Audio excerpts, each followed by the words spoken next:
സുഹൃത്തുക്കളെ, സഹോദരങ്ങളെ, ഞാൻ 2 ദിവസം മുമ്പ് പറഞ്ഞതുപോലെ തന്നെയാണ് കാര്യങ്ങൾ മുന്നോട്ട് പോയിക്കൊണ്ടിരിക്കുന്നത്. പശ്ചിമേഷ്യയിലെ സ്ഥിതി അതീവ ഗുരുതരമായി തുടങ്ങുകയാണ്. കാരണം ഈ ട്രംപിനെയും, അതായത് അമേരിക്കയും പാശ്ചാത്യ ശക്തികളെയും യഹൂദന്മാരെയും ഈ ലോകത്ത് യാതൊരു കാരണവശാലും ആരും വിശ്വസിക്കാൻ പാടില്ല. അവർ ഏത് പരിപാടിയും നടത്തും, എന്തും പറയും. വാക്ക് മാറാനോ പ്രവൃത്തി ഏതെല്ലാം രീതിയിൽ ചെയ്യണമെന്നോ തീരുമാനിക്കുന്നത് അവരാണ്. ഒരു നിയമവും, ഒരു ലോക നിയമവും അവരെ ബാധിക്കുകയില്ല. വെറുതെ യുണൈറ്റഡ് നേഷൻസ് ഒക്കെ ഉണ്ടാക്കി വെച്ചിട്ടുണ്ട്, കുറേ അംഗങ്ങൾ കൊണ്ട്. ഒരു കാര്യവുമില്ലാത്താണ് ഇതൊന്നും കൊണ്ട്. അവരൊന്നും ഒരു ചുക്കും ചെയ്യാൻ കഴിയില്ല.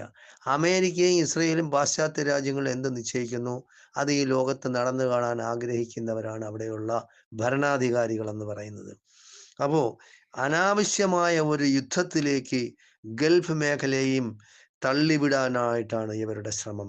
ഇല്ലാത്ത കാര്യങ്ങൾ പറഞ്ഞുണ്ടാക്കി, ഇല്ലാത്ത പ്രശ്നങ്ങൾ ഉണ്ടാക്കി, ഇവിടെ സമാധാനക്കേടുണ്ടാക്കി, ഇവിടെ വിപ്ലവമുണ്ടാക്കി, ഇവിടെ കലാപമുണ്ടാക്കി, ജനങ്ങളിൽ അസ്വസ്ഥ പടർത്തി അങ്ങനെ ഈ ലോകത്ത് തന്നെ ജനങ്ങളെ ഭയവിഹ്വലരാക്കി ഭരണം നടത്താമെന്നാണ് അമേരിക്കയും ഇസ്രയേലും യഹൂദന്മാരും ഒക്കെ കണക്കാക്കുന്നത്. നമ്മൾ മനസ്സിലാക്കണം, ഈ ലോകത്ത് ഏറ്റവും കൂടുതൽ കുഴപ്പമുണ്ടാക്കുന്നതെന്ന് പറയുന്നത് പാശ്ചാത്യ രാജ്യങ്ങളും അമേരിക്കയും യഹൂദന്മാരുമാണ്. അല്ലാതെ വേറെ ആരുമല്ല. ഏഷ്യയിലോ ആഫ്രിക്കയിലോ ബാക്കിയുള്ള രാജ്യങ്ങളിൽ എവിടെയും ഒരു പ്രശ്നങ്ങളുമില്ല. ഇവരാണ് പ്രശ്നങ്ങൾ ഉണ്ടാക്കുന്ന ലോകത്ത് പ്രശ്നങ്ങൾ ഉണ്ടാക്കുന്ന 2 തെമ്മാടി രാഷ്ട്രങ്ങളാണ് അമേരിക്കയും ഈ ഇസ്രയേലും എന്ന് പറയുന്നത്. അതിനെ കുടപിടിക്കാൻ വേണ്ടിയാണ് ഈ പാശ്ചാത്യ രാജ്യങ്ങൾ, ചില ശക്തികൾ ശ്രമിക്കുന്നത്. എന്തായാലും ശരി, ഞാൻ നേരത്തെ പറഞ്ഞ പോലെ തന്നെയാണ്. ഒരു ഭാഗത്ത് സമാധാന ചർച്ചകൾ ഇങ്ങനെ നടന്നുകൊണ്ടിരിക്കുന്നു, മറുഭാഗത്ത് യുദ്ധം ഇങ്ങനെ അവർ തുടങ്ങും. അപ്പോൾ നമ്മൾ പ്രതീക്ഷിക്കാത്ത ഒരു സമയം എല്ലാ സന്നാഹങ്ങളും അവർ ഒരുക്കി റെഡിയാക്കി വന്നതിന് ശേഷമാണ് അവർ സമാധാന ചർച്ചകൾ തുടങ്ങുന്നത്.